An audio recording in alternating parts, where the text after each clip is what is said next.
नमस्कार, मैं हूं इंद्र मोहन।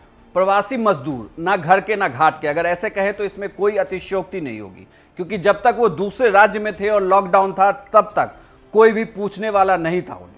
आखिर थक हार कर उन्हें कोई पैदल अपने घर पहुंचा, कोई साइकिल से घर पहुंचा, कोई दूसरे साधनों से घर पहुंचा। फाइनली सरकार ने श्रमिक स्पेशल ट्रेन के जरिए उन्हें घर तक पहुंचाया। लेकिन जब वो अपने गृह राज्य पहुंचे तो दिक्कत वहां भी है कि आखिर जीविका कैसे चले। इसे लेकर सुप्रीम कोर्ट में बहस चल रही थी और सुप्रीम कोर्ट ने प्रवासी मजदूरों के मामले में अपना फैसला सुना दिया। सुप्रीम कोर्ट ने अपने आदेश में कहा है कि सभी मजदूरों का रजिस्ट्रेशन किया जाए और आज से 15 दिनों के अंदर ही मजदूरों को उनके घर भेजा जाए। साथ ही सुप्रीम कोर्ट ने यह भी कहा है कि ट्रेन की मांग के 24 घंटे के अंदर केंद्र सरकार की ओर से अतिरिक्त ट्रेनें उन राज्यों को मुहैया करा दी जाए।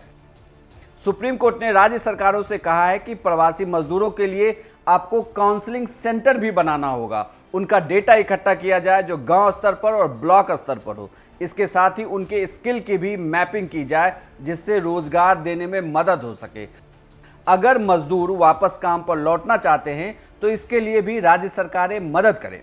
अपने आदेश में सुप्रीम कोर्ट ने यह भी कहा है कि पलायन के दौरान मजदूरों पर दर्ज किए गए लॉकडाउन उल्लंघन के मुकदमे भी वापस लिए जाएं। यह भी एक बड़ा फैसला है सुप्रीम कोर्ट की तरफ से कि लॉकडाउन उल्लंघन का जो मामला इन मजदूरों पर उस वक्त लगाया गया था उन्हें वापस ले लिया जाए। साथ ही सभी मजदूरों का रजिस्ट्रेशन किया जाए और जो मजदूर घर जाना चाहते हैं उन्हें अगले 15 दिन के अंदर घर भेज दिया जाए।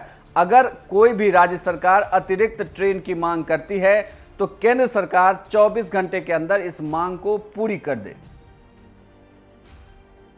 इसके साथ ही सुप्रीम कोर्ट ने यह भी कहा है कि राज्य सरकार और केंद्र शासित प्रदेशों की सरकार यह तय करे कि मजदूरों को रोजगार देने के लिए किस तरीके की स्कीम बनाई जाए। इसके बारे में प्रदेशों को सुप्रीम कोर्ट को जानकारी भी देनी होगी।